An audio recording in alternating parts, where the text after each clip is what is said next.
The Boston Red Sox have taken a 7-1 victory against the Cincinnati Reds tonight. My name is Derrik. I'm here with Jeremy, and it's a big game for them, obviously, coming off their kind of losing slide. So it's nice to see them get a win before going on to the West Coast road trip. This is Red Sox Recap on Bleacher Brawls, and let's get into it. So a nice 7-1 victory for the Red Sox. Obviously, they'll be heading on a West Coast road trip. But we'll start off with the Red side of things. In this game recap, Hunter Green looked very good through the first 3 innings. At least was mowing guys down, striking out a lot of guys. The fastball was lively, a ridiculous amount of balls over 100 miles per hour for him, and the slider is working very well. So I'll throw it over to Jeremy. Thoughts on Hunter Green, at least the first 3 innings before he got hit in the 4th. Right. So Hunter Green performed as Hunter Green does. I haven't seen a whole lot of what he has. But the short stints I have, I've seen that he can, go anywhere from striking out 10 guys to also giving up 10 hits. And looking at his, record and stats and stuff, that seems to be what it was.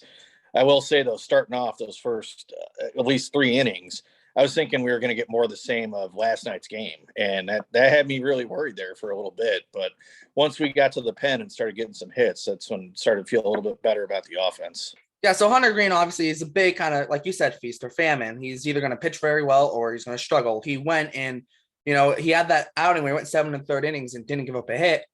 But then his next outing, I think he gave up 3 homers. So he's very kind of hit or miss, a boom or bust, whatever term you want to use. And he was very, he was on the first 3 innings. Struck out a lot of guys, was like on it. But then the 4th inning came and there was a second time around the order, and the Red Sox kind of figured him out. At least that's what it seemed like, as they scored 3, including a 2 RBI double from Alex Verdugo. They scored 4, including a 2 RBI double from Alex Verdugo. And it was very productive, and they chased them out of the game in the 4th inning, only the second time through the lineup. And I think that was huge because you can't just let him just continue dominating, especially after this last 6-game stretch at home where you've only been 2-4 in it. They needed a win going on to this West Coast road trip, so I think that was huge. The Red Sox side of the pitching, obviously, Garrett Whitlock started. He went 6, then Houck went 2, and Schreiber went 1. The big storyline was Whitlock. He went 6 innings, 1 run, but it was unearned. No walks, but also no strikeouts.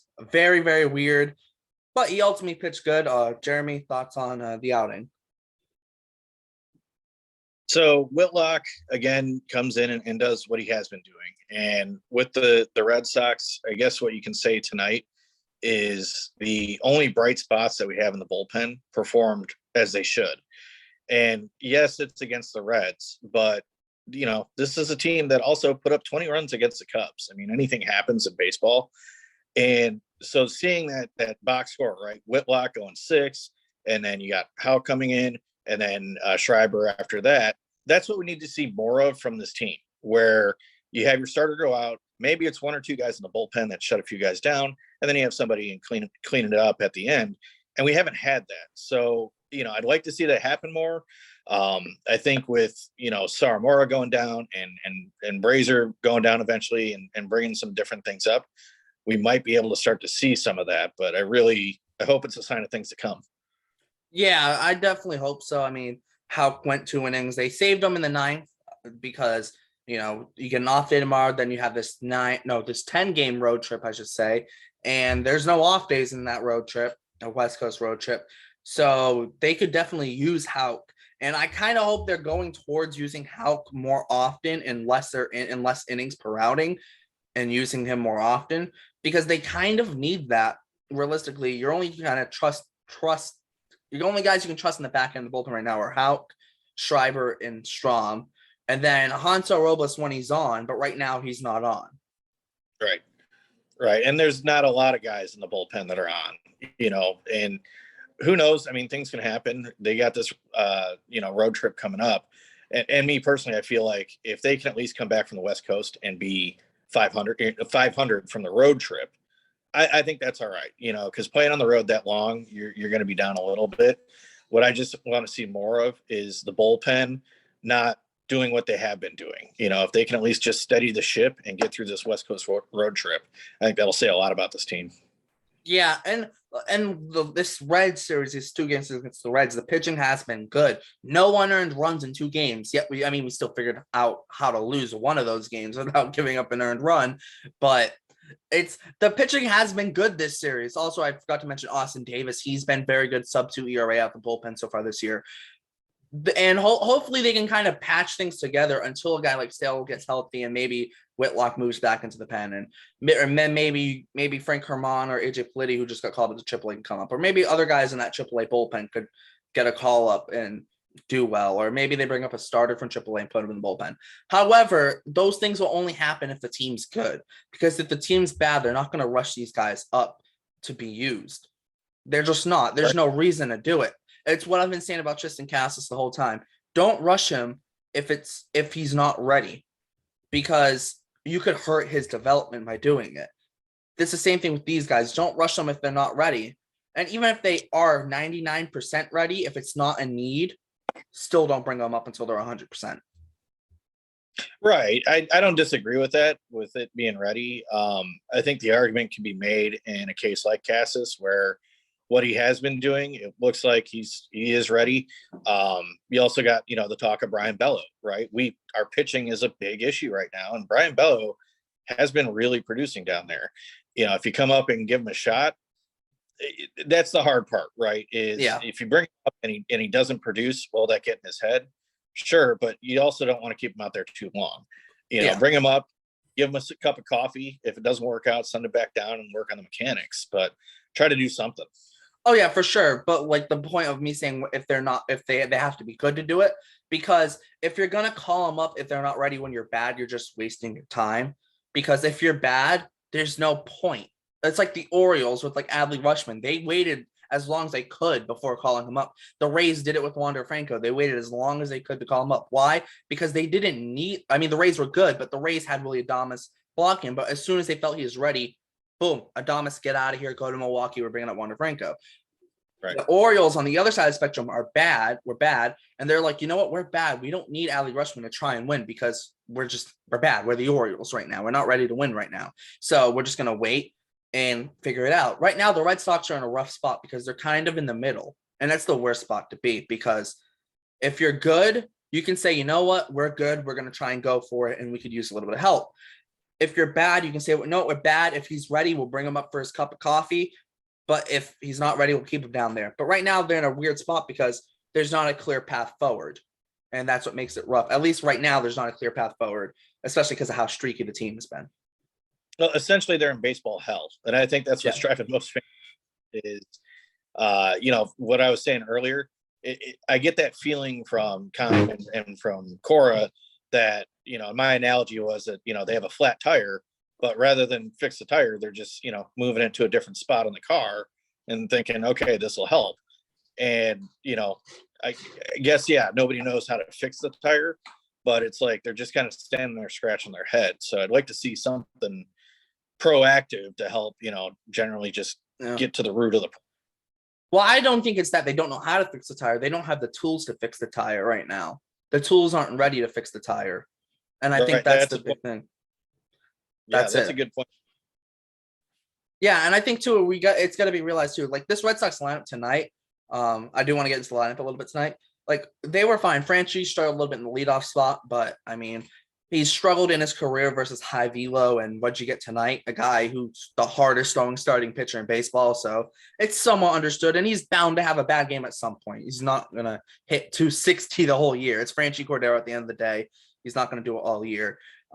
You're bound to have a bad game. It's baseball. Let's be honest. But Devers, Martinez, Bogarts all had a hit. And Verdugo with 2 doubles, 2 RBIs.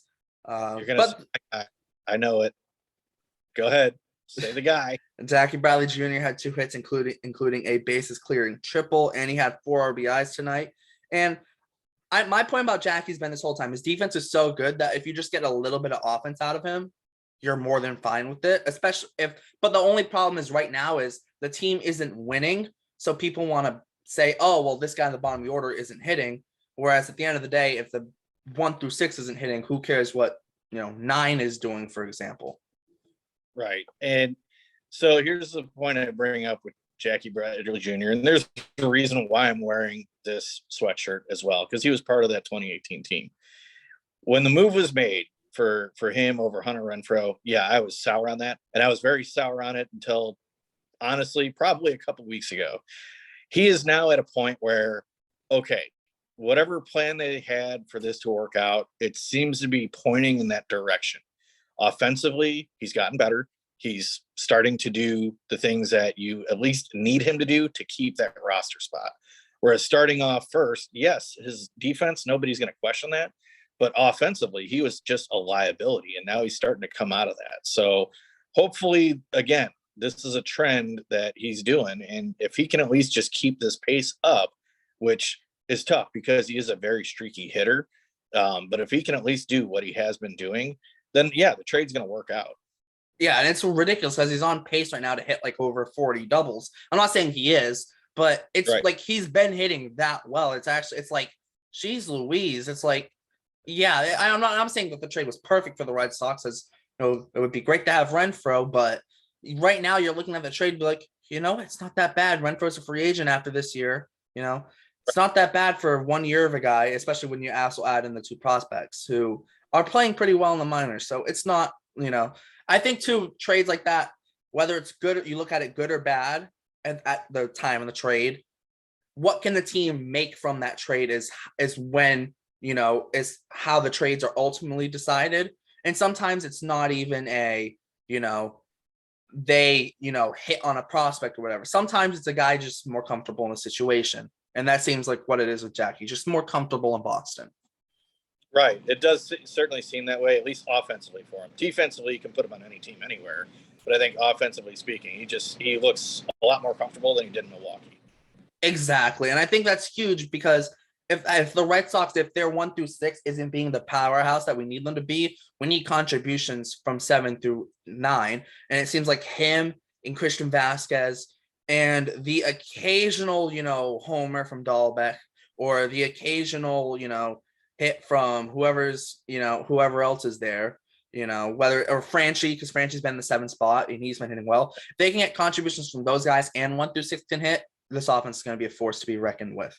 But any final thoughts on tonight's game or just West Coast road trip or anything in general? So final thoughts in the game. It is still disappointing that it was only a 2-game set and you came away with 1 against a team like the Reds. But it is baseball. Some of that stuff will happen. Offensively, it was good to see 7 runs tonight. And they got to the pen after what happened yesterday. And I agree with you. They needed tonight to help them out with the West Coast road trip because this is really going to be a true test for this team. I mean, yeah, their schedule was not very good to them starting out, and that, caused a lot of issues. But now you're at another part of your schedule where this is, so to speak, separate the men from the boys. And if you come back home and you perform under 500 for that road trip, you're going to be a long ways back. Yeah, it's going to be rough. Hopefully this off day will help them heading into the road trip. So there'll be no game recap on Friday, but we will have a video covering the New York Yankees on there up on Friday. So make sure to check that out. Make sure to check out all the links in the description, the website, Instagram, podcast, the Twitter, all the crew's Twitters down there. Make sure to check out the previous videos, the game recaps, the prospect pipeline videos. We just put up another one yesterday on Cedar Rafaela, so check that one out. And check out all the other videos that we've done. My name is Derek, and I'm here with Jeremy. This is Red Sox Recap on Bleacher Brawls, and we'll see you next time.